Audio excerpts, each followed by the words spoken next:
Hey tubers, welcome back for another adventure. So what you're looking at is a free tractor. A friend of mine gave it to me and it's been sitting in the driveway. We could see that, like fall is setting in very quickly, and I need to do analysis of this thing and decide what to do with it. So he told me his grandson kind of fooled around with it a little bit, kind of played Mr. Mechanic on it. So let's see what kind of trouble we're in before we put the battery pack to it. Just some quick things from the code on the engine. Well, first of all, 14 horsepower, overhead valve. It looks like it's a 1999. Hopefully you guys can see that. So what is it? 99, 09, 19. So this is about 20 years old. I don't know if one would call it an LT1000 or 2000. Normally when you have the bogey wheels on the back of the deck, but it's kind of the cheapest unit out there, I kind of consider it an LT2000. You guys might correct me, but that's what I'm going to call it from here on. So this is a 1999 Craftsman LT2000. One could see the deck needed some patches on it. Let's see if we can turn the motor over before we put the jump pack to it. I mean, that's a good sign, but it also sounds like the belt is going around with the motor. Yeah, I think you guys could see that. That's problematic for a few reasons. First of all, while you're working on it, there's reason number one. Reason number two, should you get it started, it's just plain old dangerous. And reason number three, with all that drag on the starter, it's probably not going to start. So I should probably jump the blade belt off at the minimum, right? One doesn't need that additional drag before we go any further. So you can see I hopped the belt off, and also looking under the hood, they left me some spare parts. So I think somebody was in fact in there kind of messing around. I can turn it over by hand, and it does seem to have some kind of compression. So let's put the jump pack on it and see what it does. So the jump pack is all hooked up. The blades are disengaged. It's in neutral. I'm sitting on the seat.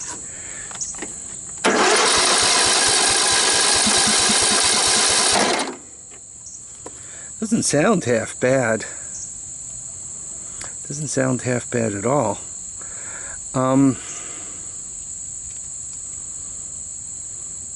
He said something about his grandson messing around in the overhead, in the top of the engine. Now I'm wondering if I should take a quick look in there before I go too much further with it. Make sure that he put everything back together again. Now, if I recall, this engine has two different kinds of push rods. It's got steel push rods and it's got aluminum push rods. And for some reason, I'm thinking the steel push rod goes with the exhaust valve. I think I looked that up and saw that. Now the question, why would you use a steel push rod there? Why wouldn't you have two aluminum or two steel push rods? Or just, quite honestly, given that steel push rods, I would believe, are cheaper than aluminum, why wouldn't they both be made out of steel? Unless the aluminum one is hollow and it's used for moving oil. If that's the case, then you would kind of want the steel one on top, or the aluminum one on top if it's hollow, or if the steel one's hollow, whatever, you would want it on top so that the oil goes through it and lubricates the head. Maybe that's the the answer to that question. But if anybody knows the answer to that question, feel free to write it in, and I'll learn something. So I pulled the valve cover off, and sure enough, I see one push rod. I see we have the rocker, and the other push rod is missing. This push rod is, or this rocker's on there, but I don't see the cap. By the cap, I mean this little thing. So they're missing some pieces. I did find this stuff floating around in here. So I need another cap. I need another couple of pieces of the rocker there. So I'm just looking at this, trying to figure out how far the Boy Wonder went. If you look at that bolt and that bolt, it looks like he messed around with them. I see some scratches on here, and that hex bolt. I have the feeling he pulled the head right off of there.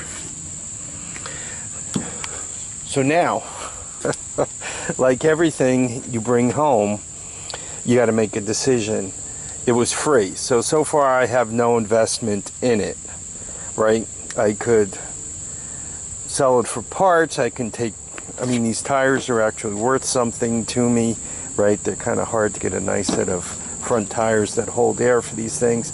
So it's kind of like, where do we go from here? I know that I at least have to dig up a push rod and another one of those cap things. I think from the little bit of research I've done, these things are known for smoking like a bandit here, because the head gasket has a tendency to go, and with the oil comes in these valves to lubricate the push rods and so forth. That passage, it tends to leak into the engine, and once again, she smokes like no tomorrow. So that means a head gasket. But on the flip side of it, this is a halfway decent looking machine, other than that weld right there. I guess I would call this a $150 tractor. I don't know. $200 tractor, $175, $150. By the way, on all-terrain vehicles, you guys are obviously getting better deals than I am where you all live. For what I'm paying for stuff, you guys that need work, you guys seem to be paying that much for stuff that's in decent running condition. So I find that interesting. I think I need to get a bigger truck and trailer and start going where you guys are to procure my stuff. Yeah, you guys are getting stuff very reasonable compared to what I'm paying for stuff.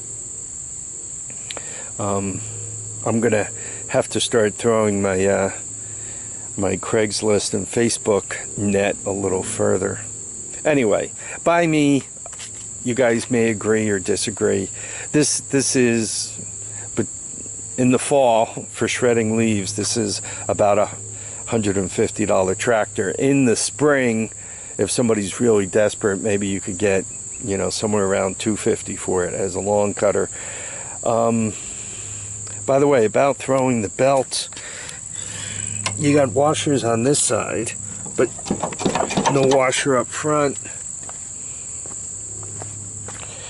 and nothing here and nothing there. So that has a tendency to allow the deck to do swoony things, and the more the deck dances around, the better the chance of throwing the belt. He also seems to have the belt pretty tight on there. What's weird also is the steering wheel is straight, but Craftsman is upside down. So I don't know if this was turned all the way to one side and it, you know, the steering wheel slipped, the gear slipped, or if at some point the steering wheel was taken off and put back on upside down. I mean, it looks like it's straight there, but upside down, so that's a little weird. There's a cap in here, and there's a nut that appears to be loose, right? So I gotta spend a few minutes with that. So,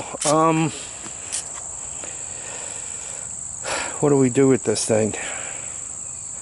It's kind of like you get in a little bit, or you get in, or you kind of get into it a lot, or you don't get into it at all. I think the head should come off, and if I'm pulling the head off and I plan on putting it back on, I should pop for a head gasket. I should pop for a push rod, and once again, if you guys could tell me why one is aluminum and one is steel, if it doesn't have anything to do with oiling, I would really appreciate that. I think the exhaust is 4,000 and the intake is 5,000, or the other way around. So, and from what I've been reading and hearing, it's kind of important that you actually adjust those properly. If not, there's a little compression release tap that it's given that helps the electric starter out. And if you don't adjust those properly, you don't get that tap, and it's hard on the starter. It's hard to start. You burn up the starter. Quite honestly, it might not start at all. So you actually have to get the valves adjusted properly. One last thing, is it possible that while he was playing Mr. Mechanic that he dropped the push rod into the engine somehow, and as I go spend money on parts, that I'm going to discover that the whole engine really does have to come apart because he dropped the push rod in? I know Musty One kind of ran into that situation on an Onans. I think he was working on a big Onans when he ran into that, dropping the push rod in. So yeah, there we go. Anyhow, any advice I'd appreciate, and what I need to know is, once again, why the aluminum and steel push rods. Could that disappeared push rod be inside my engine, all ready to cause me trouble, especially when I go to put it back together again? Would you guys just say, you know, it was nice that you got a free tractor. It weighs about 400 pounds, which makes it worth somewhere around, I don't know, $2 worth of scrap. Just load it up and get it out of there. Pull the front tires loaded and remove it. I don't know. It's not a bad looking machine. I think I'd like to get it running just for the intellectual exercise. That's where I'm going to leave this video. I want to thank you guys for dropping by to watch and comment and subscribe. Please remember to keep your feet down, your heads up, and get out and enjoy each and every day. Bye now.